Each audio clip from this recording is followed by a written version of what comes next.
107.5 WGCI, the Shaw's #1 for hip-hop and R&B. It's the best damn morning show in Chicago. Myself, the That's a Legend, Leon Rogers, the beautiful Kendra G, and Kyle. Yes. Who we got in the building today, son? Man, this guy right here, you listen, man, right here from Chicago, he's been doing major things. MF and PSA. We seen him do his thing in Bird Box. You know what I mean? We seen him do his thing in Rel. We seen you do your thing on the Carmichael show. And Lil Rel's back home today. Yes. You know what I mean? Well, before we get started, every time I hear the title Bird Box, I think porn. For some reason, I just like if they did the parody porn of Bird Box, like it fits. You ain't even got to change the title. That would Bird Box. be entertaining to watch that. That's for everybody in the house like that. Yeah, that would be amazing. Did you know that it was gonna be that big of a movie, Bird Box? Because it came out, I want to say around like last year, around like New Year's Eve time-ish. I was in Mexico watching it, but it was like a big movie. Everybody was talking about It's funny. I was in Hawaii and I went by myself. Baller alert. Baller alert. Baller alert. I went by myself and it was like, I like text Sandra Bullock like, yo, what's going on? That's really Baller alert. alert. Okay. I did the movie with her. That's what I did. You do a movie with somebody that But that was when you I mean, gave you know, everybody They give number. me their number. Dog, you gotta realize that is kind of special when you just picked up the phone and said, so I just text Sandra Bullock. Right. Yeah, I mean, Oscar it was award-winning like, yo, actress. This is crazy, right? This is a really everybody watching this. I feel like everybody was just home for Christmas break and was just chilling, and they just started watching Bird Box. It was weird. Did you think it was not going to have as much of an impact because it went directly to Netflix, maybe? No, I thought that. Well, that's the thing about it. Those Netflix movies do really well. You know what I'm saying? And I think we seeing that now. Even like watching Dolomite Is My Name. And it's because you could just click on it and just watch it. But this was funny. Black people made Bird Box do well. They don't get no credit for that. Actually, I'm dead serious. Right. Because that's who was posting about it. Right. You know what I mean? And shout out to all the black people that watched Bird Box and made everybody else watch it. I'm just Black happy you Twitter. didn't die fast. You weren't the first black person to die. We was all gonna die though. And it was funny because people was walking up to me like I was doing shows on the road. They're like, "Man, you still alive?" Like, bro, it's a movie.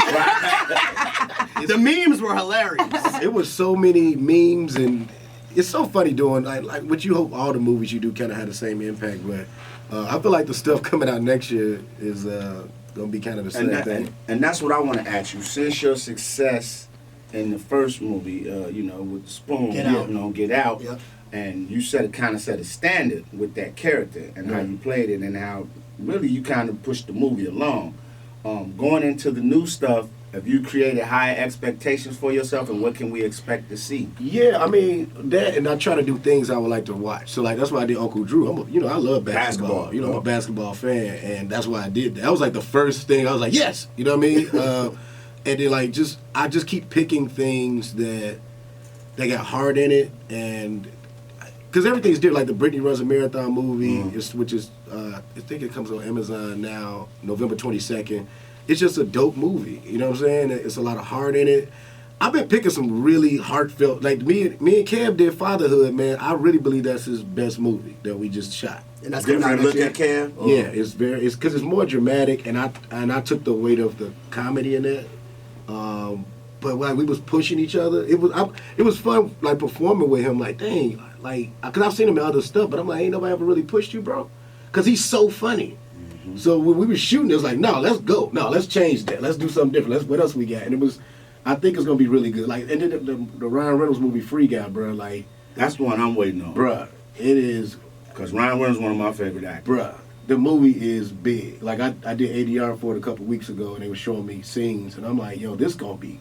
We went to Comic-Con, and people went crazy at the trailer. The trailer comes out when Star Wars and Jumanji comes out, but yo, it looks.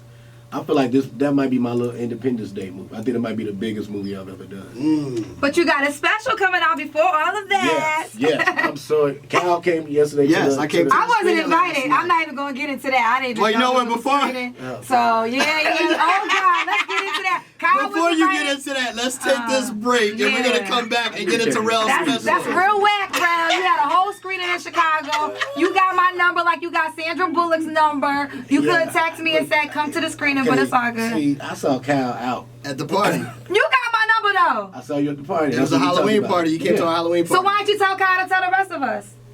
Look, y'all. Look, I played.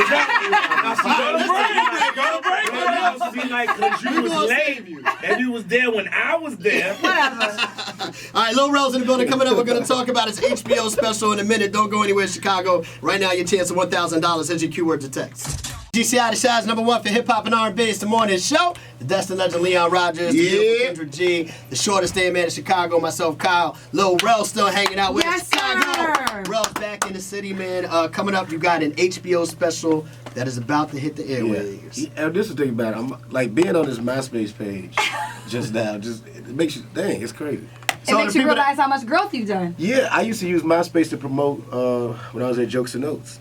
I Yes. used to go in there before every Wednesday. I would go in there and just send out messages to like a bunch of people to come out on Wednesday. That's how I promoted this. That's funny. That's when I started online promoting for real through MySpace. That's crazy. I was just looking at this like, oh yeah, this is how. Yeah, I used to be on here for hours sending out messages to get people to come out. Wow. That's great. I look at it like, wow, I was 25. Now I'm 412. MySpace, yay! MySpace. So you came a long way since then. You finally got to the point now where you have this HBO special that's coming out live in Crenshaw. November 23rd, man. I'm like very excited for everybody to see it. I think it's it might be my best work I've done on camera, stand-up wise. So, because it felt like a regular show, like the way we did it felt like just being at a live.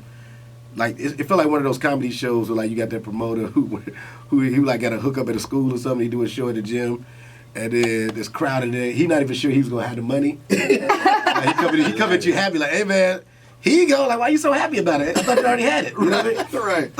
But the energy was crazy in there, man. And just watching it with everybody last night. That was the first time I watched it with a crowd, and just hearing all the laughter and just people really getting into it. It's gonna be. I don't know. I've watched it so many times. I don't know what to think anymore. I just want y'all to see it and see what y'all think. So why HBO and not Netflix? Because I feel like a lot of comedians now are doing the Netflix deals, but you went with the HBO route, which is definitely still a big thing. But why HBO over Netflix? It's the classic part about it. Like it's coming up in the game and just being a fan of comedy. Those HBO specials is what the comics I saw do that as well. Yep. It was like Robin Harris. That's still one of my favorite, HBO specials. Robin Williams, Robin Harris, all the Goldberg. I was thinking about this yesterday. Didn't Eddie Murphy Delirious come out on HBO? Yeah. Wasn't it HBO? I think it was. Goonie Google. Yeah. I think it was. I believe it was an did. HBO special.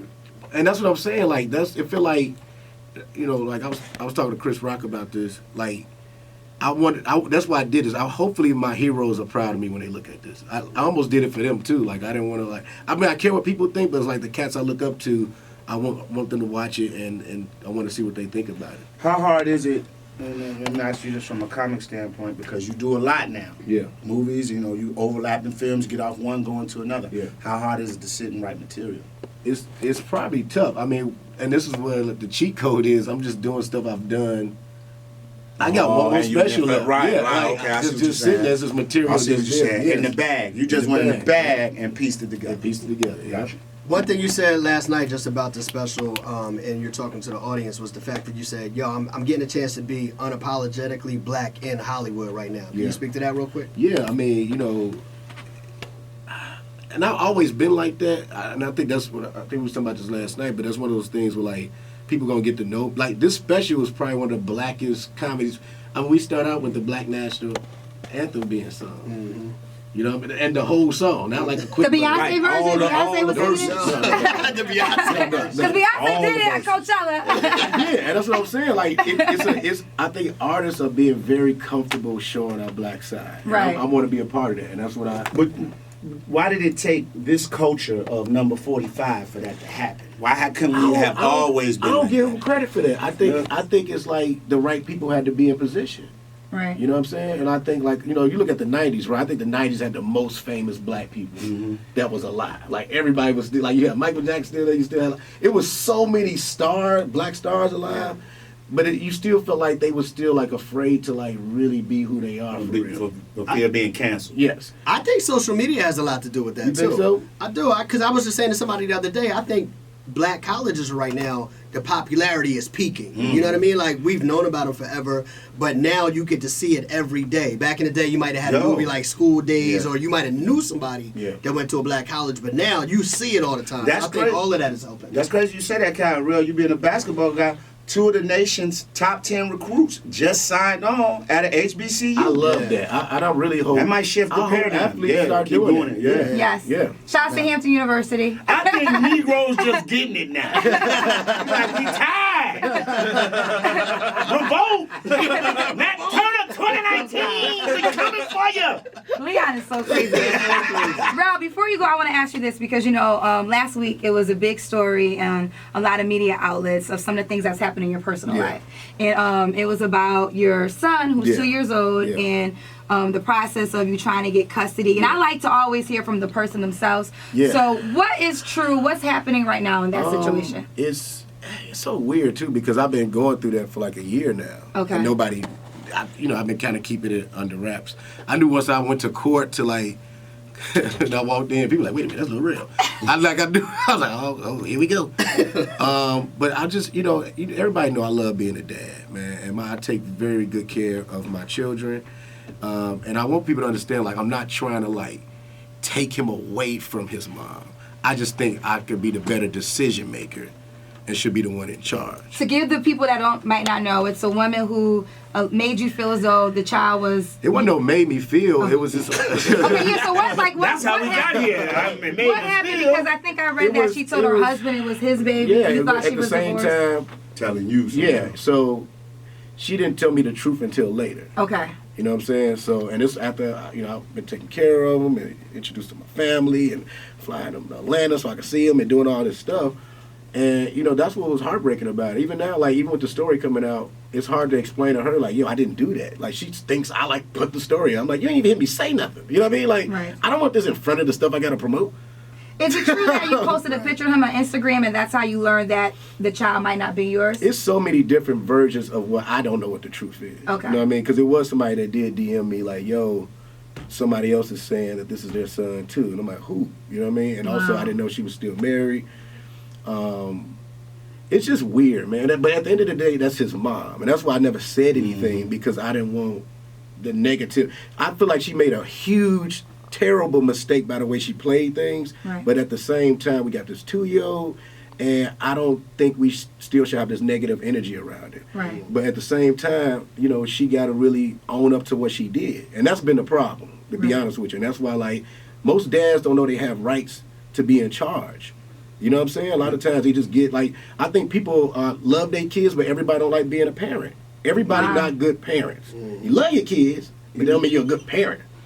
And at the end of the day, I want little Harlem to get the best of everything like Brittany and His name is Harlem? Yeah. Real, when I wrote my book, I told everybody that fathers have rights too. I'm Jeffrey Levy. When I wrote the book, I'm glad you said that. I passed a law with Barack Obama. That's real though. I think a lot of fathers don't know, like, and I think that's one of the reasons why I'm trying to just do right. At the end of the day, it's about doing right. And at the end of the day, that's why, like, you could go back and forth. Like, it's weird watching, like, people talk about my stuff like that. And I think that's the scary part about celebrity now.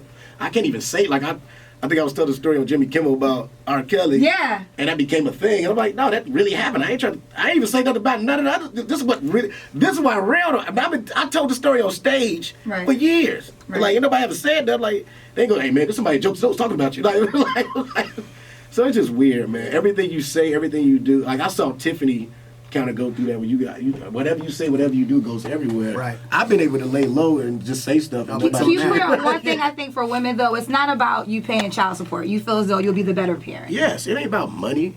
God has blessed me tremendously. And I can say that, I'm not saying that somebody will stick me up in them, but my kids are well taken care of. It's never about that. That's the problem sometimes, too. I think people be in their own way, listening to the wrong people and all this other stuff.